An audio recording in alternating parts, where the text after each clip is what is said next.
Hi guys, welcome to Canadian Beer Journal. My name is Kevin. Tonight is going to be entry number 6. We're going to be looking at Muskoka Brewery's Detour Ale. Just came into the LCBO very recently, something I've been really excited to try. Before we get to that, I'm going to be eliminating the numerical rating at the end of the video. I just don't really think it's that helpful because a number by itself doesn't tell you much based on your palate. It's going to tell you how much I like the beer, definitely, but in terms of placing the beer within things you might already know or things you might have tried, it's not that great. So what I'm going to move towards instead is a contextualized rating. I'm going to try to tell you why you should try the beer, what other beers it might taste like, what other beers are maybe in the price range, what makes it more worth trying, less worth trying, something like that. And I think that's a more complete way of looking at the beer rather than just slapping a number on it. I mean, that's what we have Rate Beer and Beer Advocate for. So we'll try that out for a couple of reviews, see how that works. If not, maybe I'll go back to just providing a number system. But for now, I'm going to move in that direction. So Detour Ale represents something I think has really been missing from the Canadian craft scene for a while, and that's a sessionable IPA.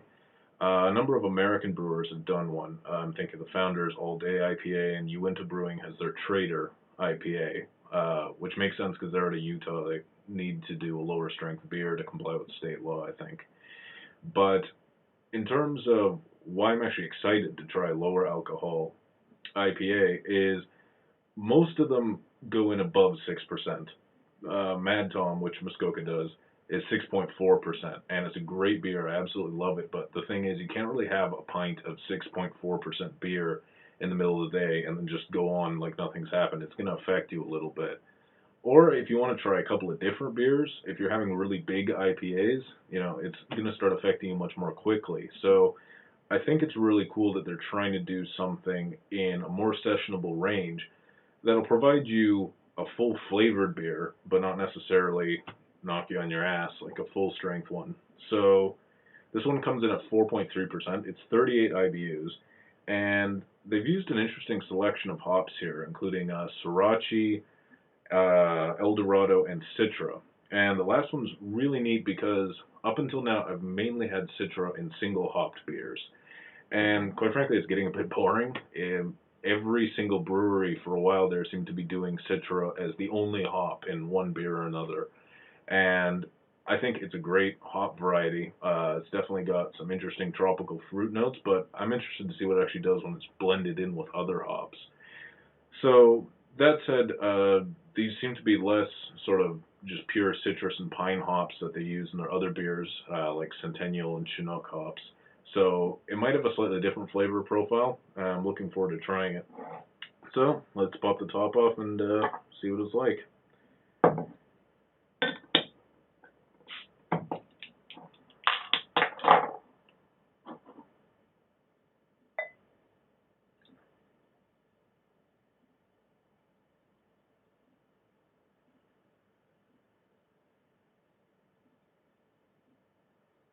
All right. So it's definitely a bit paler than I would expect in a full strength IPA, but definitely still has that IPA head, has good retention in there, but a little bit more straw colored than I'm used to seeing. I can already tell from here that it's still a pretty hoppy beer.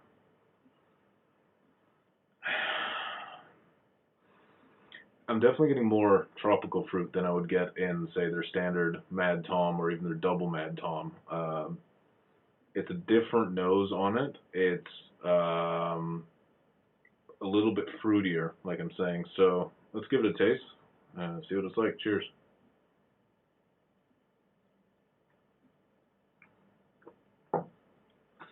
Definitely still tastes like an IPA, which is a great thing. Really bitter at the front. You get a big wash, but then it comes in with, again, more tropical fruit notes, kind of like a canned pineapple, a bit of mango, maybe a bit of lychee in the background. Not just the standard kind of grapefruit peel and pine needles that I'm used to in some of their Muskoka's hoppier beers. So it's a neat change. I'm going to let it warm up a little bit. I mean, it's only 4.3%, and it's an IPA, which Um, I don't tend to find warm up that well, so we'll see what it's like. Welcome back. So I've been drinking this now for a couple of minutes, and it's changed a little bit. On the nose, I'm getting more of a dankness, kind of like a Simcoe hop sort of dank note in there, which is nice. It's a bit of a counterpoint to the tropical fruit notes I was detecting earlier. Overall, I've really, really enjoyed this beer. As an avid IPA drinker, everything I look for is still there. It's still bitter, it's still complex. The only clue that you get that it's something a bit different is that the malt backbone obviously isn't as strong, so it's not quite as sweet and sticky in the background as some of these, 7% IPAs. Now, with that in mind, I wouldn't necessarily recommend this to someone who's just started drinking more assertive beers. If you're just coming off of macro lagers, maybe pub ales, I would say start with an American pale ale like Great Lakes Brewing's Crazy Canuck, or maybe Nickelbrook's Naughty Neighbor American Pale Ale. Those are great sort of intro to hoppier beers. That said, if you're already drinking really bitter beers, I'm thinking like Amsterdam Bone Shaker or Nickelbrook's Broken Headstock, then you really, really like this, actually, and it's a great low alcohol alternative.